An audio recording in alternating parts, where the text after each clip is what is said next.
Bon, peuple congolais, Mingi Kuluba Ezate,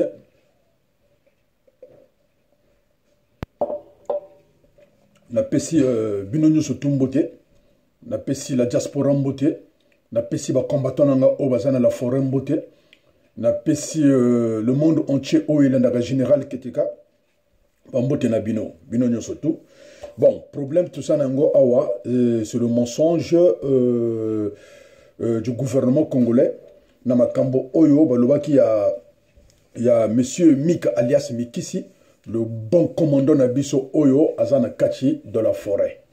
Donc, tout le monde a parlé de ça. Il fallait que Naïbisa Bino, peuple congolais, que ça d'abord Makambo Lokuta, monsieur Mik, tant qu'on a joué information, donc tout le monde, Bengingaï, Nabamboka, et puis voilà quoi. Bon, et après, moi, il fallait que je vérifie l'information. Donc, on a eu vérifier l'information. Et hier, j'ai parlé avec mon frère d'armes, Pablo Escobar. Donc, Yemoto, Azan a vérité, à l'ouvert que non, attends, je vais vérifier la situation. Et après, à vérifier la situation en go, Aïgo Mona, Aïgo Pesangaï, réponse. Donc, Nazan a mingi kolobate, peuple congolais, Izama Kambalo Kuta, Boyoka, le général Pablo Escobar, celui qui est recherché par le pouvoir en place, le grand commando, hein, Azo tenir quoi, le grand kaka, le grand yaya, hein, Binomogo Yoga Masolo, il y a Pablo d'Escobar, hein, Pablo d'Escobar, la télévision congolaise, tango Azoabi Lili, Oto Bukakaba Pon, hein, Oto Bonzaba Pon, tango Azoayango, pouvoir en place tango azwa yango a lagisa yango donc a sala le collage donc ezalaka à la une hein même bato baloba que non le général d'Escobar Pablo a kufaki mais yo oyo pe azoloba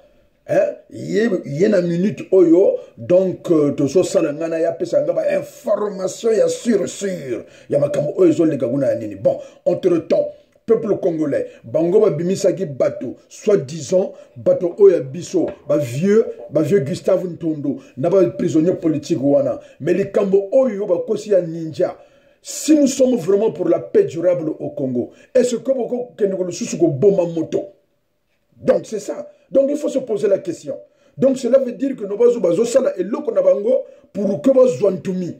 Hein? Pour que soit le pasteur Ntoumi. Donc il prépare quelque chose. Donc Makambwana nous surtout, le vieux Ntoumi peut ayebi yango kaka. Ba Joana ayebi yango kaka. Donc pour nous, Bissotolobi Boye, le vieux Gustave Ntondo, ago koma esika, le vieux Ntoumi azali te, ago koma wana te. Vraiment on a Bissotoche barrage. Donc tout ça là pour la protection. Il y a chef Nabiso, il y a père spirituel Nabiso, le révérend pasteur Ntoumi. Donc botala kaka na ba mwa ba jo oyo na mwa likambo oyo uchuko leka donc ce qui monte wana ezala qui est vrai hein que le commandant Mik akufaki donc elinga ko zala ndenge ni ndombo kanisa donc quel paix durable auto zo luka na mboka na biso bandeko ata vous-même bino mogobo mona donc sorti ya monsieur Gustave Ntondo na bato misusu wana ezaka ka mascarade. Donc, ils veulent toujours continuer la guerre dans le pôle. Parce que ceux qui allaient que non, Batowana, ceux qui allaient que non, Batowana, Bazabanani, ils sont pour la paix, Balingaki Bakende, Koboma, été ou soit Balagisabilo, un ninja, donc le deuxième Nini Yabiso, personnalité Nabiso. Donc, vous voyez, ils ont mascarade, c'est pas normal, c'est pas du tout normal. Vous voyez, mais au lieu que Mana Loba est belé, Nana Sala a une émission dimanche. Donc, on a dimanche pour que Nana une émission. Donc, lobby, Nana Sala une émission on a expliqué, mais pour l'instant, il faudrait que le peuple congolais, Boyo Gabino Moko, le général Pablo d'Escobar, à lobby. Nazolek Sabino, Yeoyo, Boyoga. Matondo mamingi tomono tonda nsangu za tatamik za ntomono baka vraiment bokwambi beno bulu bachikiri kunjula pe bima biom pe ko be pe mwash vraiment nga kan kicha zaza bako donc tata miki ka fwa ko ka fuiri bon mais tata miki plutôt musamu wa mubakiri wa munene même yendi beni kata ci sa rendre compte ko kata zaba ko musamu fa so boka bo uturiri donc mazono yandi muntu we kombe mulero kwa yo mo 11h muntu we ko mu bukaka donc muntu una mu bukaka musamu wa yokelegana vraiment tala samu ko na watata nzambi ko kunga bobu tutazonza wafwa donc tuzonzele na mebeni mu telefone donc yanji docteur Jekoko di mu bukaka donc docteur Jina dopindama kabaki saka beto dopindama donc nikeri jinga kampe katula gana tamfumo donc nikajinga kampe muturi sagana donc mazono mu Paris vers 11h tata miki nika yele ko docteur dina je mu buka eka bungu yandu kwa katoko bukaka donc mazono ni buka mushiri ntumbo yentumbo ika mushiri tala anestesia bele tala kaboy donc tata miki etala wa fuirie etala kaboy mini mekame yila maniza abapele donc nika bele gana munzo yandikaka donc docteur dio buka shiri santumbo uwele kwanji donc tala anestesia bele tala kaboy donc tata mika wayele donc tala photo zo tala ni bula kashiriza baka kuzaba pele donc tala mission me bele nandi kuzaba mpepele donc docteur Jina fenika yele kwandi donc yandika shiri nika bele kaula muzulu tata ntumi amboka meka ni kutekelako kanjirikiri ansamu wambiko njika ukakumbikile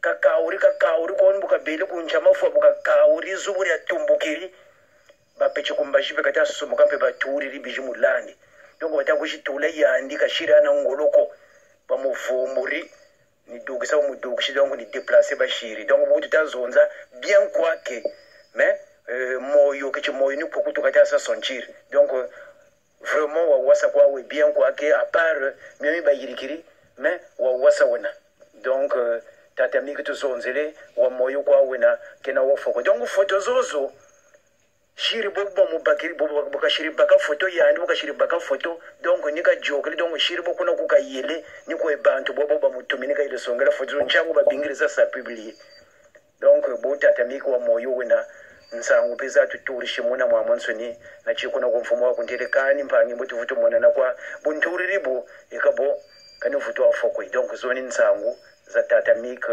zo julubele tomba julo wiri donc ni miyo kwa mibele nani vraiment noka pepe tere tere wiri.